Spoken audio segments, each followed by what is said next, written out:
Welcome back, everyone. This video I am back in Lynchwood for is another tips for beginners, but this is beginners in UVHM, and no, I'm not playing at level 50 because I don't want to play at level 50, but the points I'm talking about are just going to be relevant. So, Ultimate Vault Hunter mode for years has kind of set people off as, being too hard and being broken and all this stuff, but there are a lot of good ways just to go about it, and just because you're playing in UVHM does not mean you are not a beginner. So I want to kind of talk about some of those points in this, even though I am a little bit rusty, so I might be breaking some of my own rules, which is, always good stuff. And I'm in Lynchwood just because, why the fuck not? So, in Ultimate Vault Hunter mode, when you start it, starts at level 50, and what happens to the enemies is they get 4 times health scaling, and they get health regeneration. And that's pretty much the gist of it. There are no new enemy types, elements don't do extra damage or anything past True Vault Hunter mode. It's really as simple as 4 times health and health regeneration. Now there might be more badass spawns, I believe that to be true. Holy crap, that guy had a good run.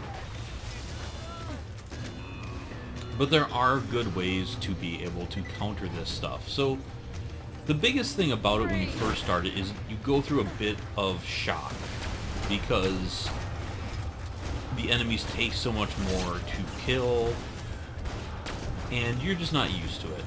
And because the rest of the game is kind of lackluster difficulty, I kind of blame that shock on the other modes being so easy. Now, what happens in UVHM, some people call it a gear check, some people call it a skill check. It's a little bit of both, to be honest. It's less forgiving because it's more difficult, so you have to be smarter in the way you play, you have to be in the smarter the way you hold on to your gear, and a lot of those things. So I guess starting to go over the tips. First rule of UVHM is don't start it much past level 50. The reason why is in UVHM, enemies will spawn at your level, not at the story level. Now, True Vault Hunter mode caps out at level 50. So if you go into UVHM at level 60, which I've seen people, try to farm up. I've even heard of people farming all the way to level 72.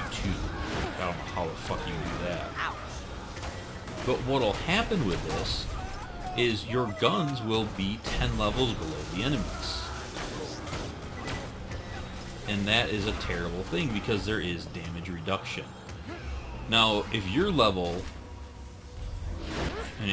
60, enemies are level 60, you're not going to see damage reduction, but your guns are just going to be weak because they're that far below the enemies.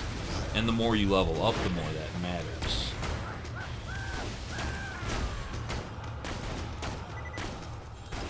That's why I should hold on to the trigger. Oh, dot kill. Oh, almost. An OP8. So, you want to keep all your stuff pretty much even with the enemies you're fighting. Now, I guess rule number 2 that kind of goes with that is don't be precious about your gear. So a lot of people will farm up all these awesome things in level 50 and bring it in UVHM, and they feel like they've got to ride that stuff all the way through it. I heard so many stories when, the 61 cap was out that people would ride their gear from level 50 to 61. And then you heard the same thing when 72 came out. People would ride their gear from 72 to, 61 all the way to 72. And again, this is just a mistake. Don't try to do that. Replace your weapons, because most weapons, you're going to be out-leveled in about 5 levels or so. Your good guns, you can push around 10 levels. But at that point, you're better off just picking up any kind of random gear. And not trying to just, push that stuff. A lot of purples are really close to your blue your legendary variants, as I covered in my Good, the Bad, and the Ugly series. right there. So, you know, you don't... That was a mistake. Did not mean to jump down there. I'll get these enemies, so I only have enemies on the side of me. So yeah, don't try to ride your gear forever. The next one is kind of what I was just talking about, is you have to be a little bit smarter about how you engage combat. You know, the mode, once again, is not as forgiving, and it will punish you more for mistakes. So if you get caught with enemies on all four sides of you, you're probably going to die.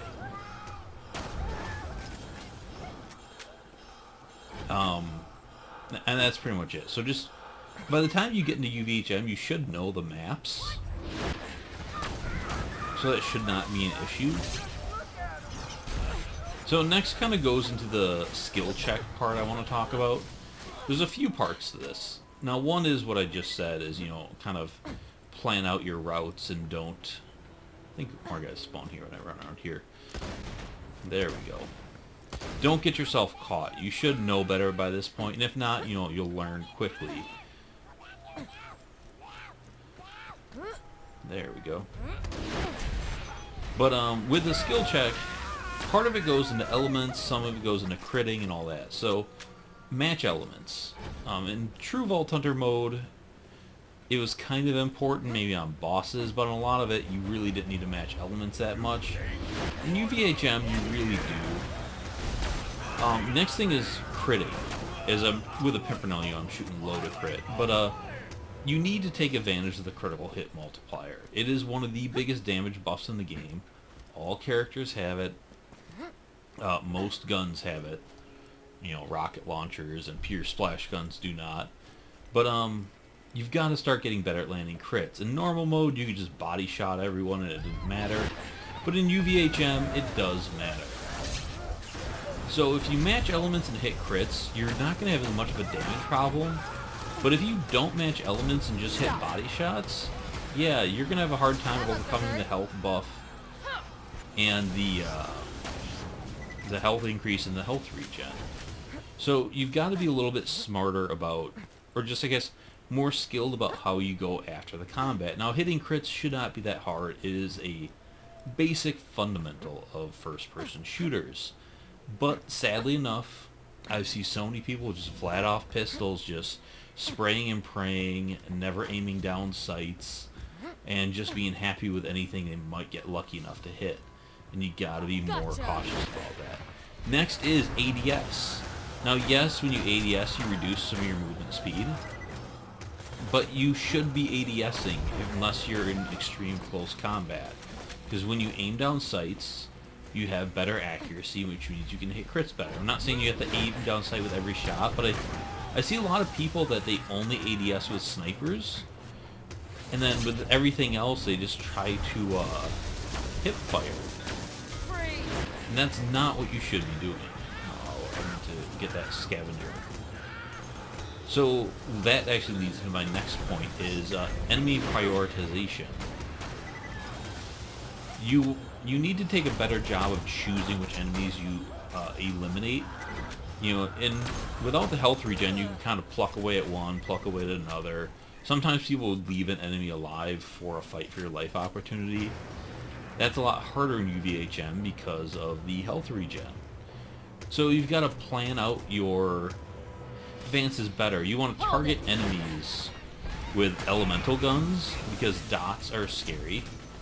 Or with rocket launchers, or just scare your enemies, you know, the badasses, oh, there she is, the bosses, like, oh, no, here I'm just going to let Chain Reaction do its thing, because I could not find her.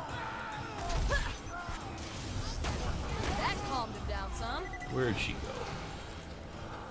I saw her out here. There we go. So there, the sheriff. I had to look for her to get her, but I did, and I kind of exposed myself to do it, and it worked.